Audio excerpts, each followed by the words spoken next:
오늘 주신 하나님의 말씀 호세아서 12장 1절부터 6절까지입니다.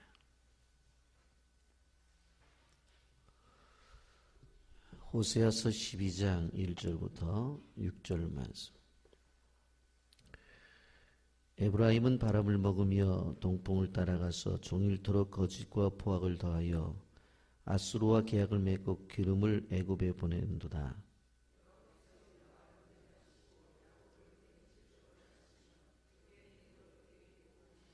야곱 모태에서 그의 형의 발뒤꿈치를 잡았고 또 힘으로는 하나님과 교류돼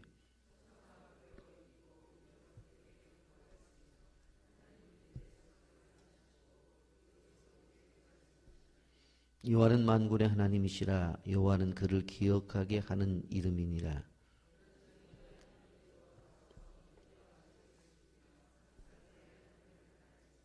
아멘.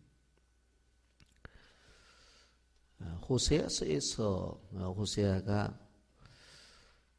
이스라엘 백성들의 모습을 설명하게 되어질 때에 선조인 야곱의 모습을 동일시하면서 설명하고 있는 것을 보게 됩니다.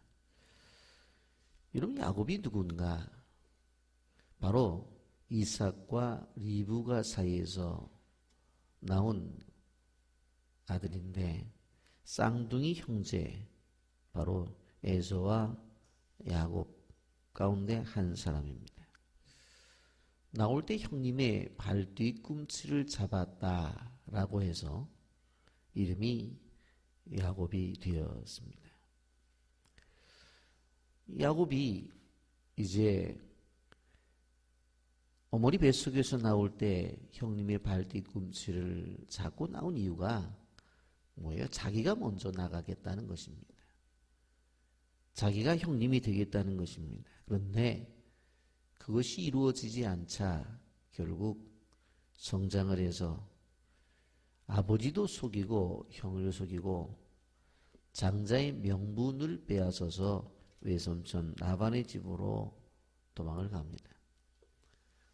무려 20년 동안이나 있다가 돌아가라는 하나님의 음성을 듣고 돌아오게 되어지는데 그 하나님과 겨루는 장면이 오늘 본문에서 회상되고 있습니다.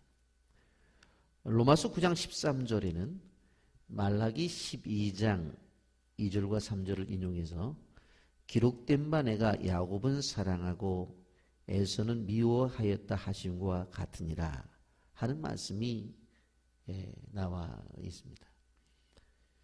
여러분, 내가 야곱은 사랑하고 에서는 미워했다라고 하는 이 말씀은 야곱을 사랑한 것이 그의 의로운 어떤 행위 때문에 하나님을 사랑했다는 것인가? 하나님이 야곱이 사랑할 만한 자격이 되어서 사랑했다는 말씀이 없습니다. 그냥 하나님의 기쁘신 뜻이었습니다. 사랑을 받을 만한 자격, 또 사랑을 받을 만한 그러한 상태도 아닙니다. 그런데 사랑하셨습니다. 로마서 5장 8절에 보면 예수님 우리를 사랑하셨을 때가 우리가 죄인 되었을 때다, 그렇게 말씀합니다.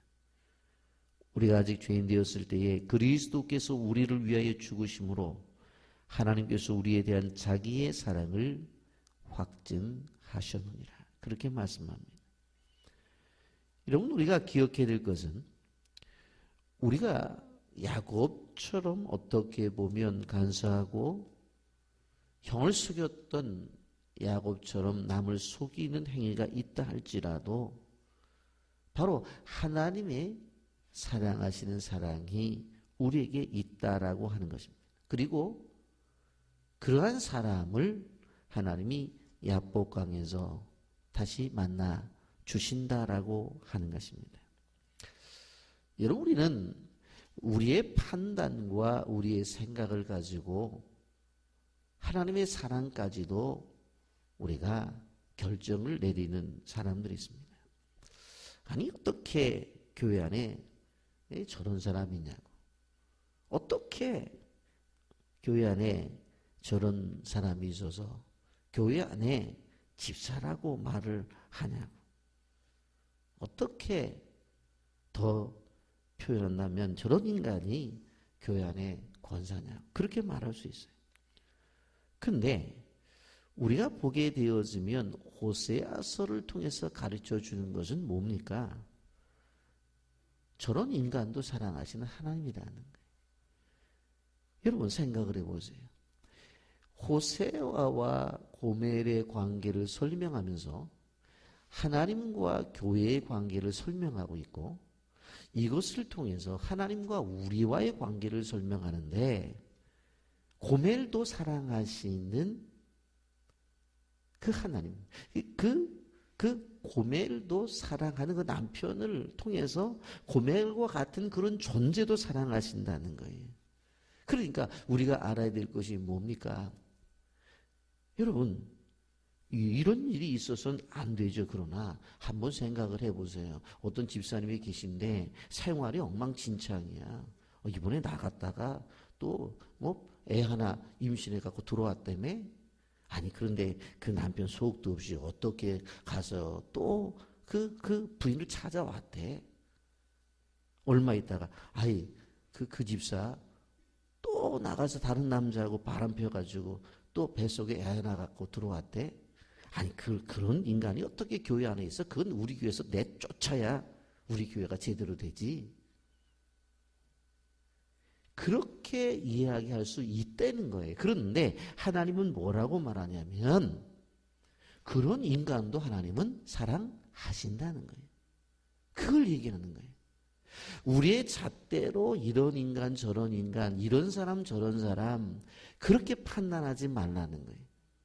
그 사람의 삶 자체가 어떻게 보면 육신적으로 장애우라 할지라도, 더 나아가서 삶에 있어서 윤리적으로 타락한 모습이 순간적으로 보일다 할지라도, 영적으로 어떻게 보면 직분은 받았지만 엉망진창으로 산다 할지라도 하나님은 그를 사랑하신다.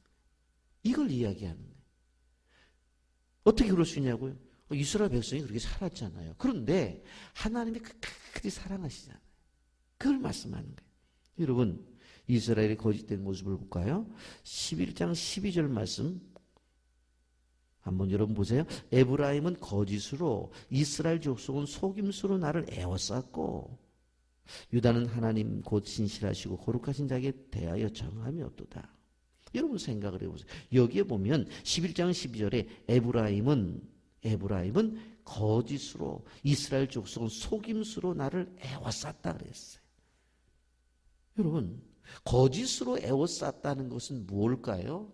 한꺼풀의 거짓말이 아니라 그 거짓말 위에 거짓말, 또 그 거짓말 위에 거짓말이에요. 여러분, 하나의 거짓말을 감추기 위해서는 두 개의 거짓말을 해야 되고, 두 개의 거짓말을 감추기 위해서는 네 번의 거짓말을 해야 되는 거예요. 기하급수적으로 거짓말이 늘어난단 말이에요. 그래서 이 말씀은 쉽게 표현하면 아주 거짓말로 도배를 했어요. 도배를. 여러분, 사람에게는 그게 통해. 왜? 사람은 속아 넘어갈 수 있기 때문에. 그런데 하나님한테는 안 되거든요. 그런데 오늘 성경은 뭐라고 말했어요? 에브라임은 거짓으로, 이스라엘 족속은 속임수로 나를 에워싸고, 하나님을 향해서 거짓말을 하는 거예요. 그리고 한 번 잘못해서 너 어떻게 그럴 수 있냐? 그렇게 얘기하면 아이고 잘못했습니다. 제가 실수했습니다. 그렇게 말하면 될 텐데 자꾸 엉뚱한 소리 하는 거예요. 거짓말하고. 또 그럴 수 있어요? 그걸 피하기 위해서 또 거짓말하고. 어떻게 네가 그러냐? 집사가 돼서 또 거짓말하고. 어떻게 그래? 권사가 돼서 또 거짓말. 어떻게 그럴 수 있어? 목사 장로가 돼서 또 거짓말하는 거예요.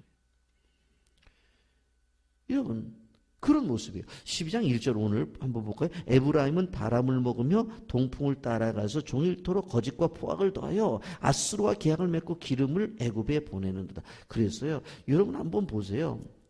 에브라임 바람을 먹으며. 바람 먹으면 배 부릅니까? 여러분?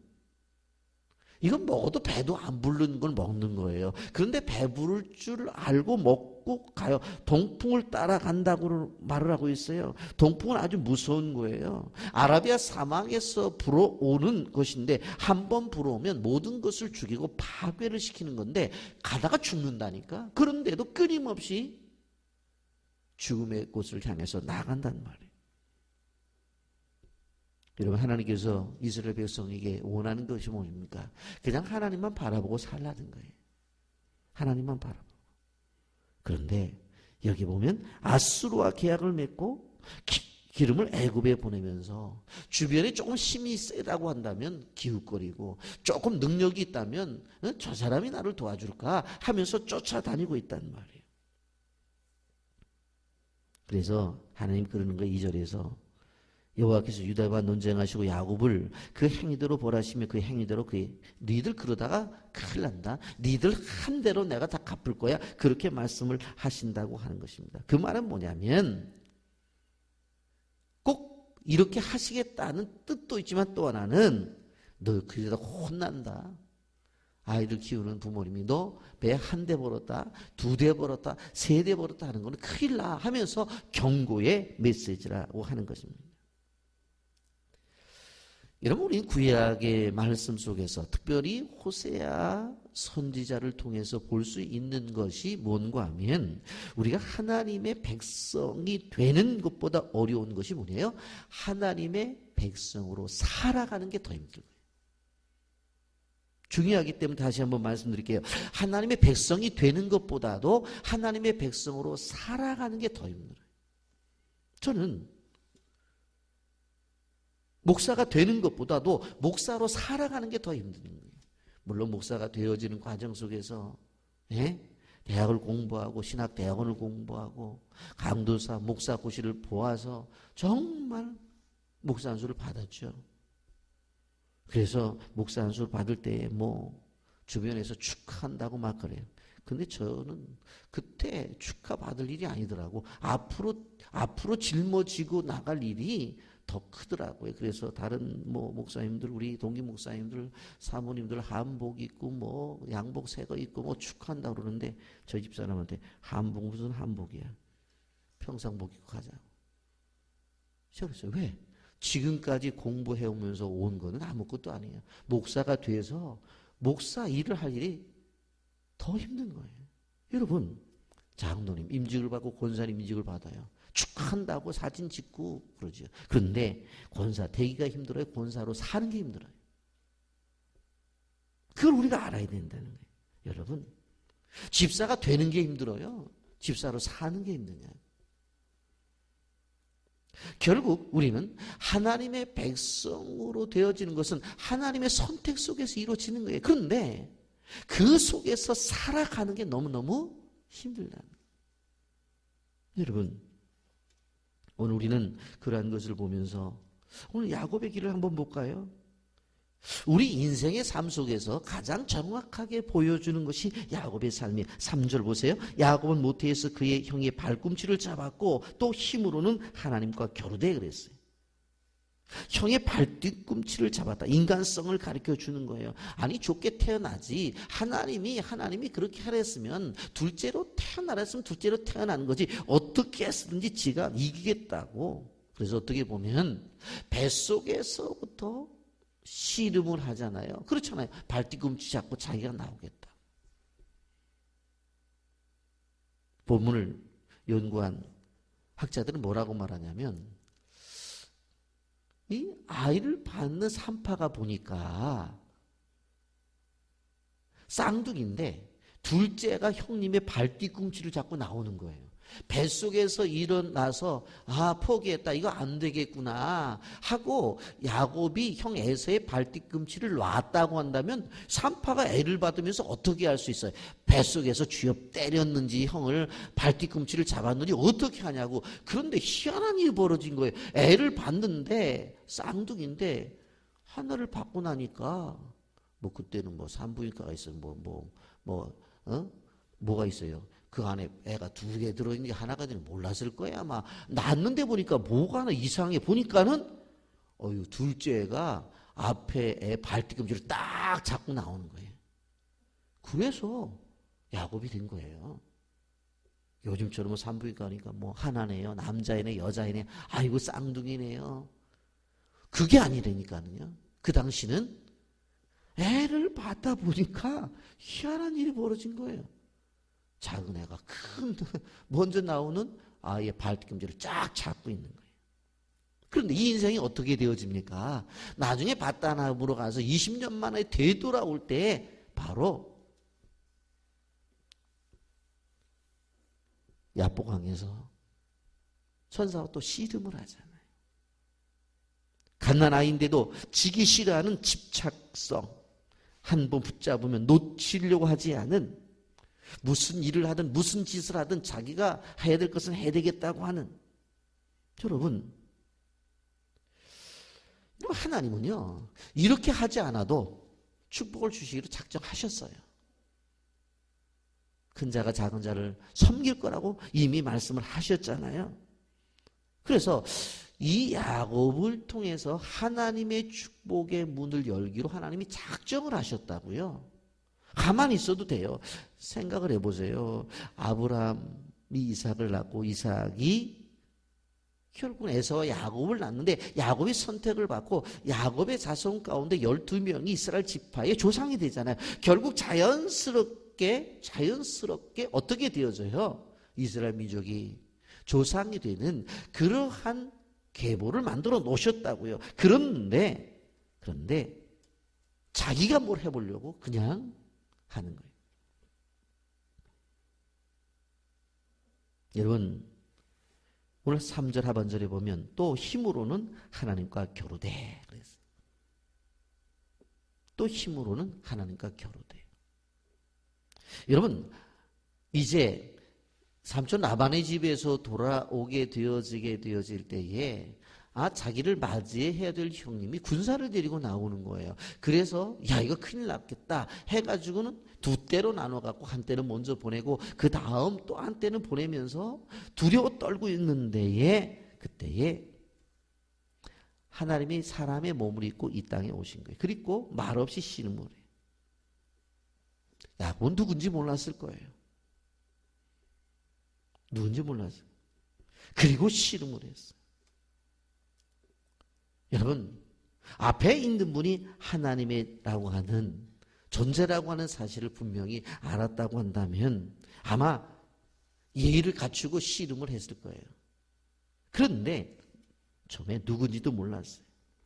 그래서 자기가 가지고 있는 인간성을 다 보여준 거예요. 지금까지 속임수로, 지금까지 비겁한 짓을 해가면서 이기려고 했던 그 모습을 그대로 다 보인 거예요. 그렇게 싸우다가 어떻게 해요? 환도뼈가 위골이 되어져요. 그 씨름을 통해서 그가 누군지를 알게 되어져요. 야곱의 하나님인 줄을 알게 되는 거예요. 그래서 4절에 아주 중요한 말씀이 나옵니다. 4절에 이렇게 말합니다. 천사와 겨루어 이기고 울며 그랬어요. 이겼으면 왜 울어요? 이겼으면 좋아해야지. 이겼으면 왜 우냐고. 바로 자기가 씨름하던 분이 누군지를 알았기 때문에. 지금까지 야곱의 인생은 무엇입니까? 하나님을 늘 문 밖에 세워두고 자기 멋대로 처리했어요. 자기의 생각대로 했어요. 자기의 주장대로 했단 말이에요. 그런데 이 천사와 씨름한 다음에는 자신이 얼마나 추악한지 모든 것을 보여주었기 때문에 승리 후에 바로 하나님 앞에 울고 있다고 하는 것입니다. 워낙 야곱은 우는 사람이 아니었어요. 그 인생을 바라보면 눈물이 없는 사람이었어요. 어떻게 하든지 이겨내는 그런 사람이었어요. 그런데 이제 이 야복강이 야곱의 결정적으로 자신이 온전하게 드러나는 그러한 순간이 되는 거예요. 이제는 자기 힘으로는 겨룰 수 없는, 왜? 환도뼈가 부러졌기 때문에. 자기 힘으로는 어떻게 할 수 없는. 근데 실질적으로 그곳에서 하나님을 만나고 그리고 나서 결국은 그가 이겼다고 표현을 하지만 사실 이 이김은 하나님이 인정해 주셨으니까 이긴 것이지, 하나님이 말씀하셨으니까 이긴 것이지, 어떻게 하나님과 겨루어 이깁니까? 그건 말이 안 되는 거예요. 그런데 이겼다고 표현을 하잖아요. 그런데 이겼다고 표현하는데 거기에서 대성통곡을 하는 거예요. 이게 바로 하나님과 우리의 관계 속에서 이루어지는 겁니다. 그래서 그곳에서 뭐예요? 이스라엘로 이름이 바뀌어지는 거예요. 이것을 많은 성경을 연구하는 분들은 기도라고 표현합니다. 결국 기도를 통해서 하나님을 만나게 되어지는 것이고, 기도를 통해서 바로 하나님을 경험하게 되어지는 것이고, 기도를 통해서 바로 하나님이지만 우리가 이길 수 없는 분이지만 기도를 통해서 하나님이 됐다, 네가 이겼다, 그래 너는 야곱이 아니고 이스라엘이다 라고 하는 음성을 들을 수가 있다라고 하는 거예요. 여러분, 우리 그리스도인들은 이겨도 우는 인생입니다. 이걸 알아야 돼요. 세상의 사람들이 이기면 그냥 좋다고만 해요. 이기기만 하면 봐라 내가 이겼다고 소리를 질러요. 그런데 하나님을 믿는 사람들은 이기고도 울어야 돼요. 왜 그래요? 내 힘으로 이기는 게 아니라니까는요. 사업이 잘 돼도 내 힘으로 한 게 아니에요. 하나님의 은혜로 된 거예요. 그러니까 그곳에서 하나님 그렇습니다, 이 어려운 속에서 내가 그래도 이렇게 된 것은 주님의 은혜입니다 하면서 대성통곡하는 거예요. 주님의 은혜가 아니면 나는 할 수가 없었어요. 시험을 보게 대학에 들어갔어요. 그 앞에서 합격증을 놓고 우는 거예요. 내 힘과 내 능력으로 된 게 아니라고요. 하나님 그래서 보살펴 주셨잖아요. 배운 거 기억나게 해주셨잖아요. 그날 시험 보는 날 안 아프게 해주셨잖아요. 하나님의 은혜입니다 하면서 내 힘으로 된 게 아니라고 무릎 꿇고 우는 거예요. 이겨도 우는 게 우리의 인생이에요. 이게 예수 믿는 사람이어야 돼요. 근데 우리는 어떻게 해요? 좀 잘 되면 교만해. 봐라 내가 어떤 사람이야. 다 실패했잖아. 그런 난 안 했어. 왜? 내가 그래도 머리는 돌아가거든. 여기에 진정한 실패가 있는 거야.